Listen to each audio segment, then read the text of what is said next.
Welcome to Through the Bible with Les Feldick, a 30-minute walk through the Scriptures teaching in-depth Bible truths that change people's lives. Now, here's your host, Les Feldick. Okay, program number 4 this afternoon, and we can be heading out. And again, I want to thank all you folks for coming in and making this possible. And for those of you out in television, again, we always never want to forget to thank you for everything, your loyalty, your faithfulness, how we appreciate that. Okay, we are in the first 4 programs of book number 73.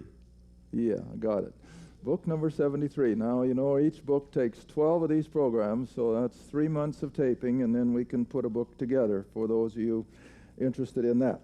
All right, we're going to keep right on going on the theophanies today. I think we can finish up most of them. And we're going to jump back to where we left off in Genesis chapter 26 with Isaac. And the reason I'm using this is because, again, the word is used that the Lord appeared to him. All right, verse 26, verse 2. The Lord appeared unto him and said, Go not down into Egypt. Plain language? Can't get any plainer, can it? Go not down into Egypt. All right, now here's where people get curves thrown on them, and they say, well, the Scripture contradicts itself. Well, on the surface, maybe it does, but God changes his program from time to time. Now come back with me, just for comparison's sake, to chapter 46, where God doesn't give us a theophany. He, in vision, speaks to Jacob. But now this is interesting, how that on the one hand, face to face with Isaac, he says, now don't you go down into Egypt. You stay back here in Canaan and I'll take care of you. But now 100 years later, look at the difference. Genesis chapter 46, and we'll just start at verse 1. Genesis 46, verse 1. Now just for comparison's sake. And Israel took his journey with all that he had, and he came to Beersheba, offered sacrifices unto the God of his father Isaac. Now you see, this is all down in what today is called the Negev. This is that area south of Jerusalem, south even of Hebron, which is due east of Egypt. All right, so he offered sacrifices unto the God of his father Isaac, and he spake unto Israel, that is Jacob, in the visions of the night, and he said, Jacob, Jacob. And he said, Here am I. Now watch verse 3. And he said, I am God, the God of thy father. Fear not to go down into Egypt. For what reason? For I will there in Egypt make of thee a great nation. Opposite directions, just as opposite as you can get. On the one hand, Isaac is told, you stay here in Canaan, don't even think about going down in Egypt, because Egypt was the world. See, that's where later on the nation in general got in trouble, because if they heard of a Babylonian invasion, who would they run to for help? Well, the Egyptians. If they thought the Egyptians were invading, who would they run to for help? The Syrians. And God says, you don't need outside help. You rely on me. But now here you see, God has the whole plan of the establishment of the nation of Israel while they were under slavery in Egypt, is when they really became a nation. So if it ever comes up in your Sunday school class or a discussion about where did the nation of Israel really come together, it's while they were in Egypt. And then when the nation is now well on its way, all the tribes are established, then God raises up Moses, sends Moses in to bring the children of Israel out. And if you noticed in the programs lately, I made the point, when they came out of Egypt, did they come out like a bunch of ragtag know-nothings? No. They were what? Organized. They were organized. Every tribe had its own banner, its own standard, and when they encamped, it was always in the same order, Judah to the east, and then 3 tribes and 3 tribes and so forth. But just for the sake of comparison now, yes, God told Isaac, go not down into Egypt. And then he turns around and he tells Jacob to fear not, because after all, food was down there, Joseph was down there, and God knows that the nation will begin to appear under slavery in Egypt. All right, now then, if we can come back to chapter 26 for a little bit. Reading on in verse 3 then, the instructions to Isaac are, sojourn or remain in this land, that is, the land of Canaan, up there between the Mediterranean and the Jordan. And I will be with thee, and I will bless thee, for unto thee and to thy seed I will give all these countries, and I will perform the oath which I swear unto Abraham thy father. Now, to me, the very fact that he's standing there before Isaac as one man to another, this makes it all the more believable than if it would have been a vision or if it would have been a prophet. This is from God himself. He means what he says. It's going to happen. And it did, see? And so exactly as God has promised here to Isaac, the nation of Israel received those covenant promises, and they began to grow in numbers and in occupying the land of promise. All right, now then you go on through these succeeding verses. We won't take time to read all them, but now we come all the way down to verse 23. And, of course, in the meantime, he's had that run-in with Abimelech over his beautiful wife Rebekah, much like Abraham and Sarah. And again, God spared the king Abimelech for not having touched Rebekah. But then, of course, they more or less got booted out of the country. And so verse 17, if you want to stop there a moment, Isaac departed, pitched his tent in the valley of Gerar, and dwelt there. He's still in the border area. He's not removing too far. But then anyway, you come down to verse 23. He went up from Gerar and went to Beersheba. Now, like I said, Beersheba is further inland from the border of Egypt. Now, verse 24. And again, the Lord what? Appeared, see, in a theophany. In human form, once again, the Lord appears to Isaac, and he said, I am the God of Abraham, thy father. Fear not, for I am with thee, and will bless thee, multiply thy seed for my servant Abraham's sake. And he built an altar there, and called upon the name of the Lord, and pitched his tent there, and there Isaac's servants digged a well. And so Isaac then becomes more obedient, and things begin to move on. They have Jacob and Esau, and then, of course, we have the account of Jacob's getting the blessing, and then some 37 years later, he gets the birthright first, and then 37 years later, he gets the birthright. And now 20 years have gone by, and jump up to Genesis chapter 32, and this will be the last real theophany of God the Son appearing in human form to one of the patriarchs. Now, if we've got time yet this afternoon, we could go on into Ezekiel and Daniel, where God appears to them in a theophany, but in a vision experience, not literal man-to-man like we have here. All right, in chapter 32 now then, if you remember the story of Jacob and how his family is growing up there, working for his uncle Laban up in Syria, to where he had to flee for his life because Esau is plumb mad at him, for having stolen the blessing, he thought. And at the same time, it fulfilled a statement that Rebekah made when she told Jacob to flee because she didn't want to have Esau kill him, and she'd lose both her boys at one time. And so she made a vow and helped Jacob to escape. But one of the sad things of Scripture is Rebekah never again saw Jacob in this life. And so those are what I call tragedies in Scripture. Jacob had more than one.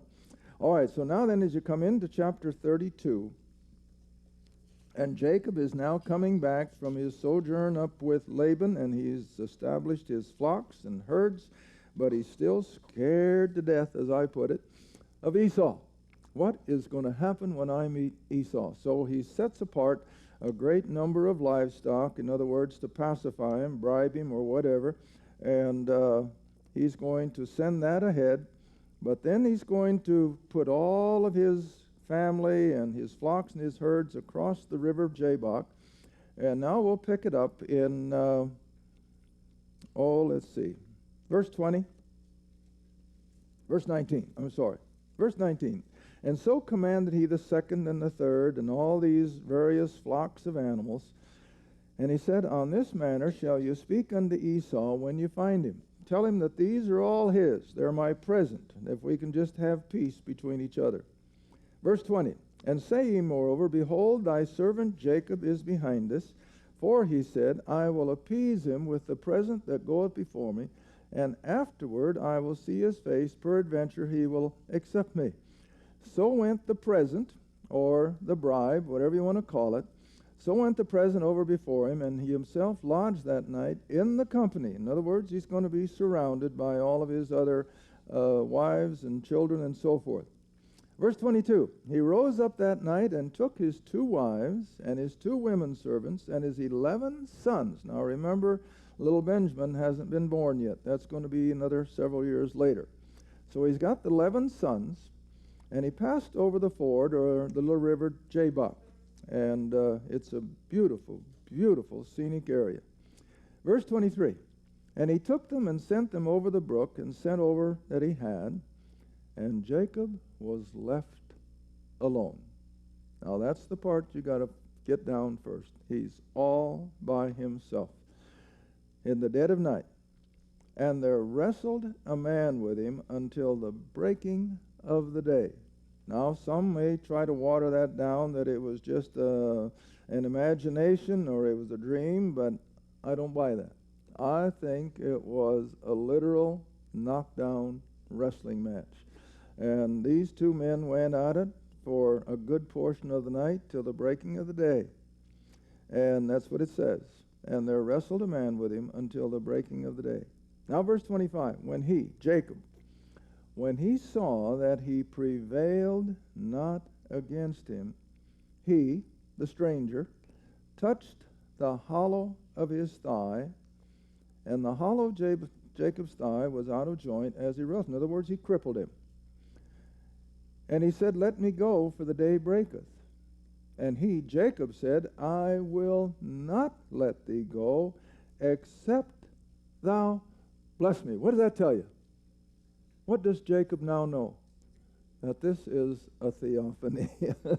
He now knows that this is another appearance of God the Son. Now, I'll show you from Scripture, definitely. But nevertheless, we have to now make that assumption that when Jacob demands to be blessed, he knows who he's been wrestling with. And then verse 27, and the Lord, in this theophany, in this appearance in human form, now remember, the Lord said unto him, what is thy name? And he said, Jacob. And he said, thy name shall be called no more Jacob, but Israel. For as a prince hast thou power with God and with men, and hast prevailed. Now, if you know anything about Scripture, what was the meaning of the word Jacob in the Hebrew language? The deceiver, the supplanter. And that's what his life was comprised of all the way along. He was constantly taking advantage of one person or another, and that's why Laban finally got after him. But after this experience, Jacob was never like that again. Never. And it's just a good example of a new birth, that when a person becomes a true believer, a child of God, and these people experienced that. Don't think for a minute that they didn't have an experience of a new lifestyle. They became men of faith. Oh, they still failed, but they were basically born from above believers. And so Jacob is the prime example of someone who has a complete change of lifestyle as a result of their faith. Okay, and he says, your name, verse 28 again, shall not be Jacob, but Israel, which means a prince with God. And thou shalt be a prince, have power with God and with men, and you have prevailed. Now verse 29, and Jacob asked him and said, tell me, I pray thee, thy name. See, that's always uppermost on the ancients' thinking. And the reason was that every pagan society had gods and goddesses, and they were all named. If you want to get an interesting read, just go back and read a little bit of mythology, and it's enough to turn your stomach.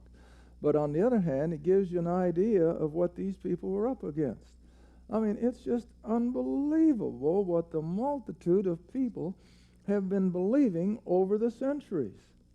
But it just shows you over and over what the Lord meant when he said, broad is the way that leadeth to destruction, and many go in thereat.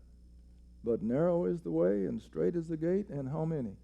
Few there be that find it. And it's always been that way, beloved, and it still is today. All right, so now then, moving on with Jacob. He asked for his name. And he said, wherefore is it that thou dost ask after my name? What's that to you? And he blessed him. That's the thing that mattered. All right, Jacob understood the blessing. I don't know what it was. But now verse 30. And Jacob called the name of the place Peniel. For I have seen God, how? Face to face. Now that's just exactly what we've been seeing all afternoon. Adam and Eve did. Hagar did. Abraham did. Isaac did. And now Jacob. They see God face to face, but only in a temporary human form that goes back up to the invisible Godhead. Whereas when Christ becomes flesh in Bethlehem, we no longer need a theophany. We no longer need a temporary appearance, but rather we now believe in the one who is flesh and blood and bone, and once he resurrects from the dead, he is still flesh and bone. All right, so the part I want you to remember here is this very verse 30. I have seen God face to face, and my life is preserved. All right, and as he passed over Peniel, the sun rose upon him, and he halted, or he limped upon his thigh, and he was a marked man then, of course, till the day he died. All right, now in the only few minutes we have left, that's the end of the literal theophanies that I can find back here in the Old Testament account. But we have to go all the way up now then to Ezekiel. Ezekiel and Daniel both see God, but in a vision form of a human being. Ezekiel, Jeremiah, Ezekiel. I want chapter 40, verse 3. And we won't have time to cover all these verses, but you can read them in your spare time. But nevertheless, we know that here we have again the appearance of God the Son to the prophet Ezekiel while he's out there during the Babylonian captivity, out there in the area of present-day Persian Gulf. Now in verse 3, chapter 40, verse 3. Well, I suppose I should start at verse 1. I'm sorry. Just start at verse 1 so we get the full flow of it. Ezekiel chapter 40, verse 1. In the 25th year of our captivity, which totaled 70, remember, this is the 70-year captivity down in Babylon. In the beginning of the year, in the 10th day of the month, in the 14th year after that, the city was smitten. In the selfsame day, the hand of the Lord was upon me, and brought me thither in the vision. See? So now we've got to realize we're not confronting man to man like in the past. Now we're in a vision experience. So in the visions of God, he brought me into the land of Israel, and set me upon a very high mountain, by which was as the frame of a city on the south. And he brought me thither, and behold, there was a, what? A man.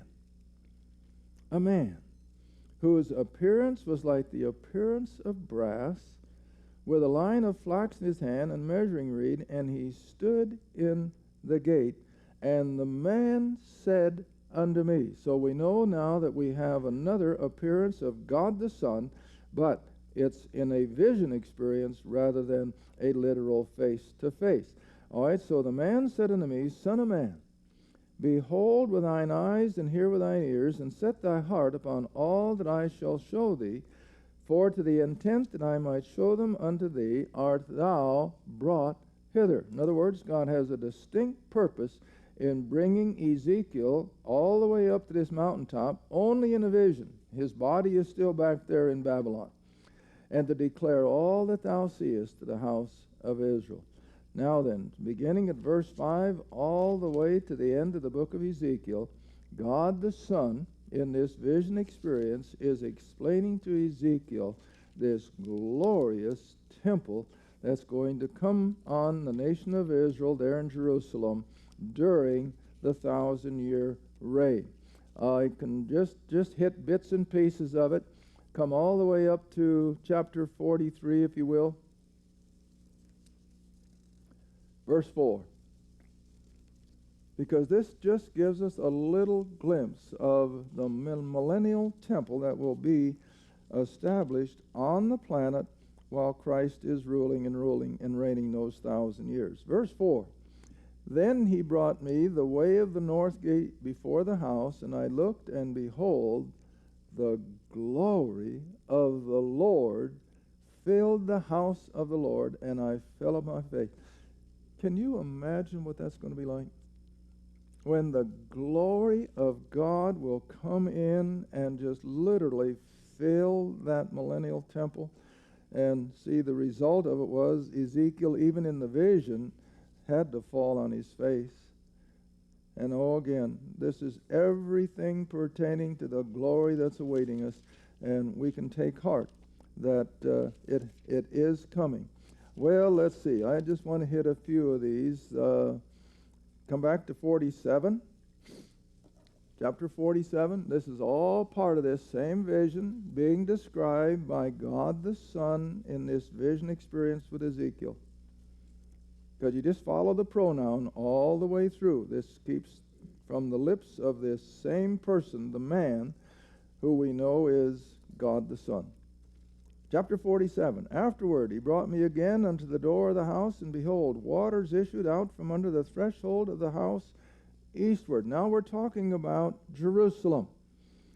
And if you understand the geography, Jerusalem sits up there on the hills, and down 1,200 feet to the west is the Mediterranean, and down 2,600 feet is the Dead Sea. All right, this river is going to flow both directions from underneath this glorious millennial temple in Jerusalem. So if that can help you picture it in your mind, this glorious river of supernatural water is going to flow both directions. All right, we'll pick it up now in verse 1. And the waters issued out from under the threshold of the house eastward, for the forefront of the house stood toward the east. The waters came down from under the right side of the house, at the south side of the altar. Then he brought me out of the way of the gate northward, and led me about the way without unto the outer gate, by the way that looketh eastward toward the Dead Sea. And behold, there ran out waters on the right side. And when the man, here it is again, see, this is God the Son. And when the man that had the line in his hand went forth eastward, he measured 1,000 cubits, brought me through the water, and the water was to the ankles. Again he measured 1,000 and brought me through the waters, and the waters were to the knees. That sounds like preachers about the flood, doesn't it? But this isn't. This is the flow of the water now coming out of this temple complex. Verse 5, afterward he measured 1,000, and it was a river that I could not pass over. For the waters were risen, waters to swim in, a river that could not be passed over. And he said unto me, Son of man, hast thou seen this? Then he brought me and caused me to return to the brink of the river. And now when I had returned, behold, at the bank of the river were very many trees on one side and the other. And he said unto me, These waters issue out toward the east country. Now that's desert today. That's down through the mountains leading down to Jericho and the Dead Sea. And they go down into the desert, and they go into the sea, into the Dead Sea. which being brought forth into the sea, the Dead Sea, which today won't even give life to a shelled fish, to a mollusk, or anything. Nothing lives in the Dead Sea. All right, but these waters which bring forth in the sea, the water shall be healed, and it shall come to pass that everything that liveth, which moveth whithersoever the river shall come, shall live. It's going to be a literal river of life. The river shall come, shall live, and there shall be a very great multitude of fish, because these waters shall come thither. They shall be healed. In other words, they'll lose all their minerals and all their saltiness, and it'll become a glorious fresh water sea. And everything shall live wherever the river cometh. Now, verse 10, for those of you who have been there, you'll know exactly what this is talking about. There's a bunch of hotels and a park now in what is called here En-Gedi. And it shall come to pass that the fishers shall stand upon it from En-Gedi even to En-Eglaim. There shall be a place to spread forth their nets. Their fish shall be according to their kinds, as the fish of the great sea, exceeding many. But the miry places thereof and the marshes shall not be healed, they shall be given to salt. And by the river upon the bank thereof, on this side and that, shall grow all trees for food, that be the dates and the figs, and you name it. And the fruit shall be thereof consumed. It shall bring forth new fruit according to his month, because their waters that they issued out of the sanctuary, and the fruit thereof shall be for food, and the leaf thereof for medicine. And so here we have from the Lord himself the description of this glorious kingdom, whatever you want to call it. This starts with the sanctuary, the temple, but it'll affect everything wherever the Lord will have his control. And so it's nothing to be scoffed at. It's coming. It's going to happen. And everything we see coming in the Middle East is going to bring it about. In fact, I like to ask the doubters once in a while, you ever stop to think, why is all the oil in the Middle East? Was that an accident? Well, of course not. And so all these things should prompt us to just realize that everything is coming according to God's plan. Thank you for watching Through the Bible with Les Feldick. Through the Bible is a partner-supported ministry. If this program has been a help to your study of the Scriptures and you'd like to see others enjoy the teaching, your support would be greatly appreciated. Write to us at Les Feldick Ministries, 30706 West Lona Valley Road, Kinta, Oklahoma, 74552. Or call 1-800-369-7856. Be sure to tune in next time to Through the Bible with Les Feldick.